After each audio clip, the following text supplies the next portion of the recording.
we are here at lunch, I would like to introduce Don Miller with Alfalfa Seeds. He is going to give you a little bit more in-depth presentation about the products they have available, and in particular the low lignin alfalfa. Help me welcome Don.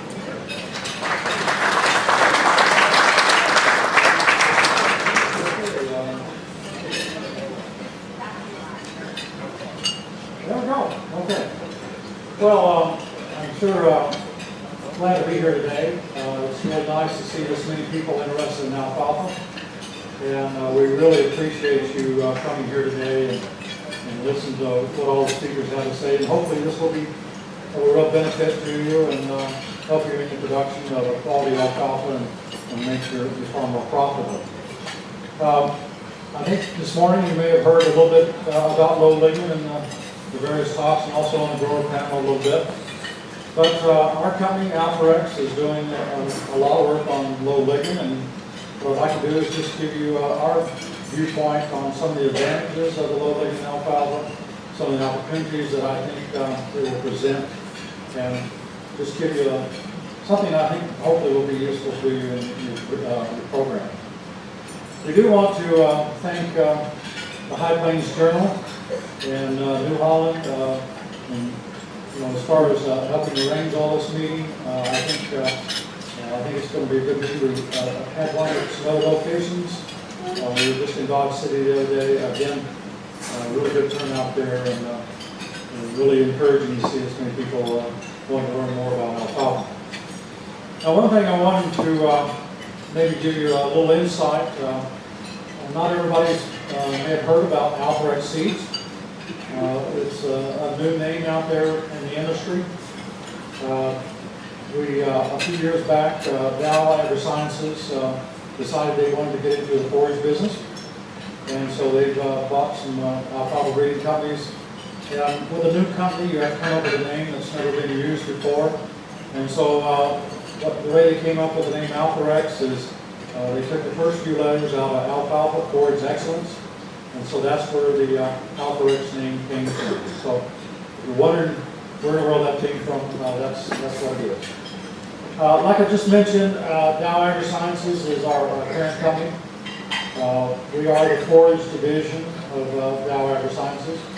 And like I mentioned, a few years back, they bought the first breeding company, Dairyland Seeds. You may have heard about Dairyland and hybrid alfalfa. A very successful product line, very good breeding program. And then a few years later, they decided to expand their whole range of influence on the forage market, and they bought a second alfalfa breeding company called Cal-West Seeds. Now, maybe the name of Cal-West Seeds is not quite as well known out there, but they were a very established alfalfa breeding company, really behind the scenes providing alfalfa genetics, a major genetic supplier of alfalfa genetics across the country and around the world. With that acquisition, they combined two alfalfa breeding companies, and that makes us one of the largest forage breeding companies in North America now. So you'll be hearing more and more about Alfalfa Seeds. Again, our main emphasis is foraging. So today, I'm going to talk a little bit more in detail about Hi-Gest, our low lignin alfalfa variety, and some of the advantages there. And so the question comes up, well, we've been hearing a lot about lignin. Why are we talking about lignin? What does that mean? What is lignin and how does it affect forage quality? When you define lignin, you look up in the books that lignin is a complex organic compound that binds to cellulose fibers and hardens and strengthens the walls of cell walls of plants. And essentially, that's the material in the plant that gives support. And also other factors in the plant. But as an alfalfa plant grows and gets older, there's a little bit more lignin in the tissue that builds up over time. The thing with lignin is that as the lignin content increases in that alfalfa tissue, so lignin in mature plant tissue interferes with animal digestion. The more lignin in that hay that you're feeding to that animal, the slower the passage of that feed through the lignin. So it negatively affects forage quality. So we know that as an alfalfa starts to grow, the plant, when you cut it and it starts to regrow, we know that In the past, we used to say, well, let's cut it 10% bloom. We have decent yield at 10% bloom, but there's not so much lignin in the tissue that it's just feeder hating. So we've always looked at a compromise on yield and quality by the time you cut it. We know that as an alfalfa starts to grow over time, all the way from the first initial growth all the way up to flowering, more and more lignin is being deposited in the tissue. So what does that mean when you actually take that alfalfa and cut it and put it in a bale? Well, the more lignin in that bale, in that alfalfa tissue, the less digestible it is. And so here's just an example of a photo I took in the field a few years ago where a guy was coming in out of an alfalfa field into a wheat straw field. But it sort of illustrates the point that every time you take that alfalfa bale and feed it to an animal, part of that bale is very digestible, part of that alfalfa hay, but some of that is less digestible. And so from a breeding aspect, the question was, can we make that bale more digestible and get more total use out of the feed that you're feeding that dairy animal or the beef animal? So again, what can we do on breeding it? So over the last 10, 12 years, you may have been hearing a lot about low lignin alfalfa, and a lot of that initial talk has been on the GMO or transgenic method of trying to reduce the lignin in the alfalfa tissue, changing pathways in the development of lignin in a plant. But there's a lot of cost involved with that. And our breeders were thinking, well, can we actually use conventional plant breeding if we're very precise in our measurements and our methodology, and we look at a broad enough germplasm, can we find those plants out there that have less lignin and just do it by conventional plant breeding? Now the slide up here on the screen now shows that conventional plant breeding versus transgenic. We have nothing against GMO, but we have a lot against the cost that's involved in that. It's been stated out there that it takes $140 million to bring an alfalfa GMO to market. And so our parent company Dow said, do we really want to spend $140 million to bring low lignin alfalfa to the market? Can we do it in a cheaper way and make it more economical for the producer out there when they buy that alfalfa? And so our breeders started looking at this about 8 or 9 years ago, and we looked at a broad germplasm, and sure enough we felt there was enough genetic variability that we could make improvements for selecting for low lignin alfalfa. And we wouldn't have to spend that $140 million in doing that, jumping through all the government regulatory that's involved with that. It's quite an involved process. So we've been in the background for a number of years developing this. We work with a dairy nutritionist at Dr. David Combs at the University of Wisconsin, making sure that if we are reducing lignin in alfalfa, we're going on the right means of doing it, and we are going to deliver a product that really is more digestible. So we had them sign confidentiality agreements and working in the background for a number of years. Well, in 2014 at the World Dairy Expo, we felt that was the time to launch our material. We thought we were far enough along in the development of these varieties that we had the whole package. We wanted to have a lower lignin alfalfa, but we also wanted to make sure that alfalfa had all the bells and whistles that you need in production. We wanted to make sure that we didn't have a yield lag. We didn't want to have an alfalfa that would lodge because we took too much lignin out. We wanted to make sure that we had all the disease and insect package. And so everything that you need in a top-of-line variety, we wanted to have there and do all our homework in that aspect, but also add that additional trait of low lignin. So in 2014 at the World Dairy Expo, we got with all the press. We invited them to our launch. We got some of the bigger farmers across the country, extension people from all over the U.S. We brought them into that location at the World Dairy Expo and made a big announcement. And with that announcement, we became the first company that had commercially available low lignin alfalfa on the market. So that was in 2014. The GMO versions were still being worked on and still trying to go through the government regulatory. So again, we were pretty excited about that.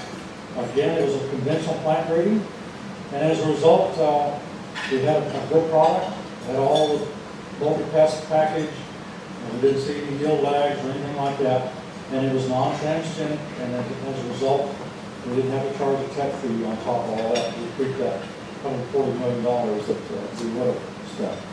So, pretty exciting. And since then, here's the two varieties that we actually came up and released. Hi-Gest is the name we gave these varieties. Hi-Gest 360. That first digit is the fall dormancy. And then Hi-Gest 660 for fall dormancy 6 for a little bit more southern climate. So semi-dormant and a dormant variety were the first two releases. Pretty excited on Hi-Gest 360. We had some high resistance to Phantomyces race 1, race 2, which is a pretty important pathogen in the Midwest. And so again, making sure we had a really good product out there. And with the conventional plant breeding, we looked at the germplasm and all the selections we made, and we ended up reducing the lignin by about 7 to 10%. Now we felt that lignin reduction was enough to give us a good quality advantage, but not so much that if we take too much lignin out, the plant might lodge. And so we've had this out since 2014. We haven't had any reports of lodging issues from our customers. We didn't see any in our plots. But we also noticed that, well, I guess our blanket statement on lodging is that our varieties, our Hi-Gest alfalfa varieties, are not any better or any worse than our varieties that we released in the past as far as the aspect of lodging. So we don't think that's an issue. We reduced the lignin enough to the quality, but not to the point where we really sacrifice the standability of that product. So here, you've seen some of these slides or variations of them on maybe some of the other talks this morning. But again, if you look on this chart, if you look down across the bottom, you'll see number of days after cut, and you have a curve there where that's the alfalfa growth. Here's the number of days. 7 days after cutting, 14, all the way to 28, and then all the way to 42.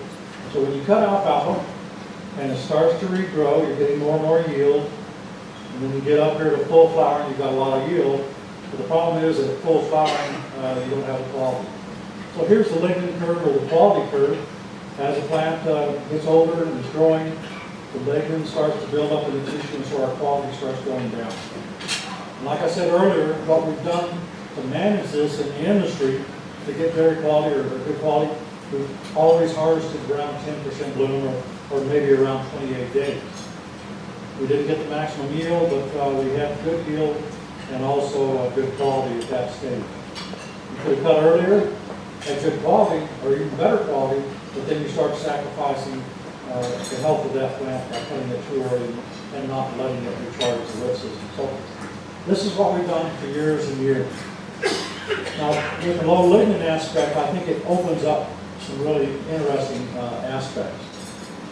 Essentially what we did on the breeding end was we took this lignin curve, here's the old curve right here, and we shifted it about 7 days to the right.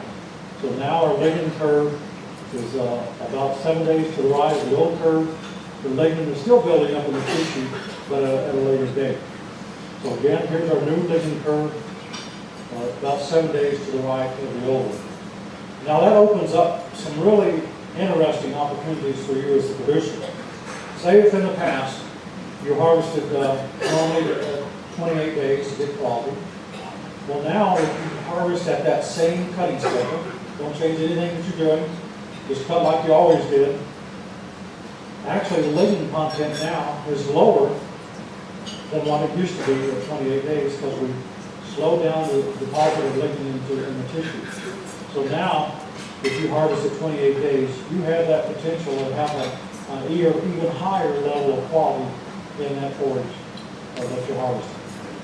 So that, to me, opens up a whole another aspect of getting even better quality than what you've had in the past, just doing the same thing you've always done. But if you look at that, it also opens up a wider harvest window for you. And so here's another slide. Instead of harvesting at 28 days, say what happens when we harvest at 35 days. Okay? You have these curves now. You waited a few more days past the 28, went all the way out to 35. Well, where is the lignin content at that stage? The lignin content 7 days later is comparable to what you used to have at 28 days. So, in some of the talks this morning on the panel, we were talking about having to avoid the rains, getting ready to lay down some alfalfa, and here's this storm coming in. If we delay harvest too much, in our old alfalfas, we went from dairy quality to just feeder hay, if we had to wait a week. And so now with this low lignin alfalfa, it opens up that harvest window a little bit more forgiving, that if you have to delay harvest, equipment breakdown, weather coming in, or just a lot of acres to try to get across, you have another opportunity there that if you harvest at 35 days versus the 28, the quality is comparable to what you usually have for the 28 days. So I think that opens up a lot of interesting aspects of your production, depending on what type of market you're looking at. So again, in summary of that, the harvest flexibility has been increased. You can still harvest at 28 days if you want to, but the potential is even higher for your quality at 28 days because we have less lignin in that tissue than what we had in the past with the old variety. You have that opportunity of delayed harvest if you have to, or if you want to, get a little bit more production. But again, a wider harvest window and it opens up several opportunities for you. Again, like I mentioned earlier, we're going to make sure that when we release these varieties, they have good disease package, top of the line varieties. Again, the 360, we put on that one, really good disease package. We were really proud of the breeding work that was done here and excited about that. Like I said, it took about 9 years, 8 to 9 years to come up with this material, but we think it's going to pay off.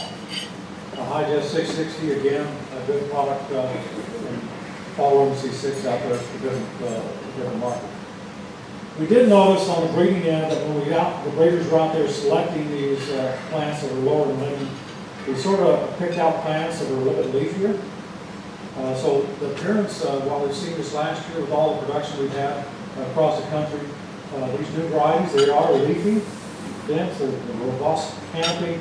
The other interesting thing is that if you open up that canopy, we're seeing a lot more leaves down lower in that canopy than what we had in some of our previous varieties. So it's a good looking product. We've had a lot of farmers that produced it this last year. One of the comments they have is it looks very leafy.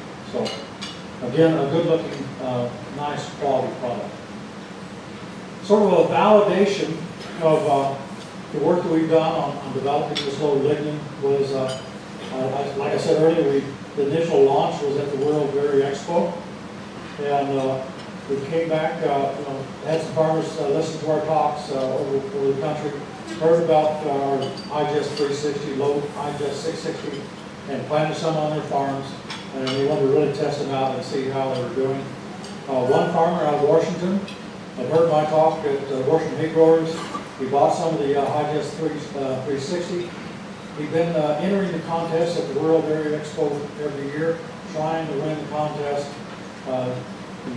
He did second, maybe did third, and he said, well, maybe this is a variety that'll get you there. So this last year, he did enter the World Dairy Expo with some Hi-Gest 360.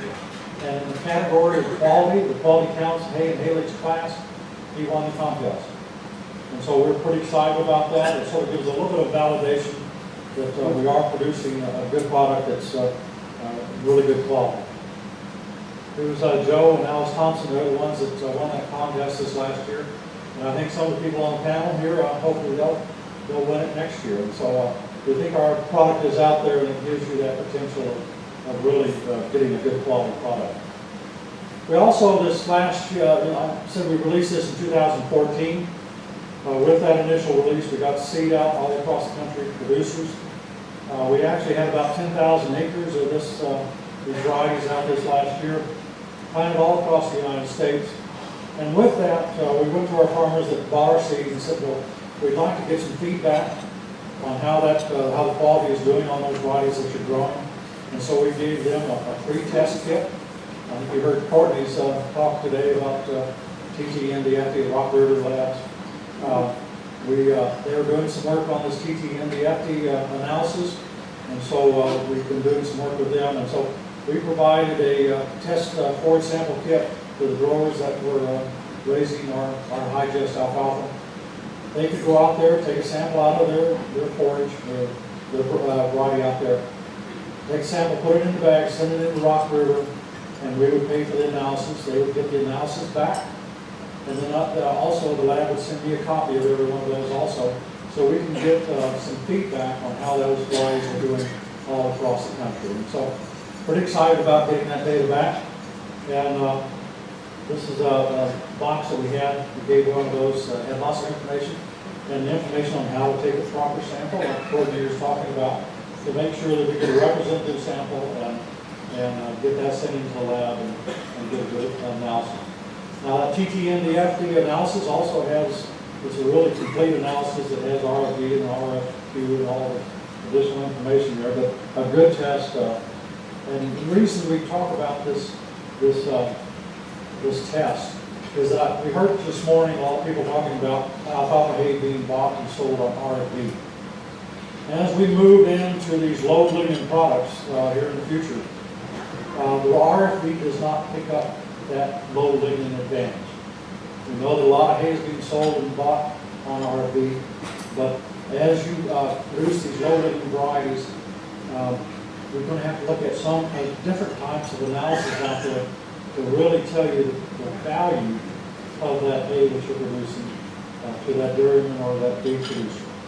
So if you look at analysis, like I see here on the slide with RB, NDF, and TDN, those are poor estimates that really don't pick up the advantage of the low lignin. The RFQ will pick it up a little bit. Acid detergent lignin analysis will pick it up. But I think as we move forward, this TTNDFD, I think Courtney talked a little bit about it in her talks, or heard enough about it in her talks. We think this is the thing we need to start moving forward. If nothing else, at least the RFQ, because that really picks up the advantage or the forage quality advantage of these low lignin varieties. Now, Dr. David Combs gave us an example of this. I've heard this as an alfalfa breeder over the years. We've always had farmers come to us and said, well, I've got 2 hay lots.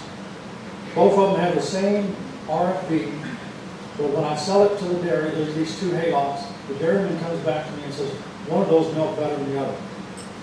And really, the farmer had an RFB, and here's an example, hay lot 1, hay lot 2, essentially the same RFB, same NDF essentially. But when we ran the TTNDFT analysis, this hay had a 51, this one had a 44. But all the other analysis said the hays were the same. This analysis said they were different. Well, if you talk to Courtney and the labs and the nutritionists, for 2 to 3 unit change, that's a pound of milk. That's why this one milked better than this one. And the TTNDFD picked up that difference between the 2 hay lots. I said also that RFQ will pick that up some, but the best analysis we think out there right now is this one here. So that's why we really want to get that word out to you that if you are marketing this low lignin hay and trying to get true value out of that, some of these other analyses you need to consider, because an RFB is not picking it up. So, in summary, I think we did get all these samples back from all over the U.S., and we are, all these analyses that came back to me, we took and averaged those out, and we found that we are delivering a 7 to 10% reduction in lignin. That is giving us a quality advantage, and an average of the TTNDFD, we're getting at least a pound of milk per day per cow advantage from this type of alfalfa. It's more digestible. The thing about these alfalfas, they're more digestible, so you're able to put more feed through that animal in a given period. The forage is not being tied up in the rumen, so you get a better passage through the rumen with this more digestible feed. So we talk a lot about milk production, but we're working with some universities now looking at feed production. But again, it comes down to a very digestible forage that can be out there that has some advantage. If you want to look, when we went back this last year to get some more data from all these farmers, we want to make sure we visit a lot of farmers across the country that had our Hi-Gest materials. We got testimonials from them. If you'd like to hear some of those testimonials, they're from all over the U.S. You can go to our website, and there's a video there that has all the testimonials from all over the country of people that have been growing it in commercial fields this last year. And I think in some of the packets, there's some information, rewards. If you are looking for, I think we had so much of a turnout the last couple of meetings, we ran out of those sample bags, but if you're interested, you do have them now? Okay. So if you look in your packet, there is a sample bag in there, and if you'd like an analysis, STT and the FD, we will pay for it. So that's all I have. So I hopefully we have some alfalfa to give you some data. Thank you.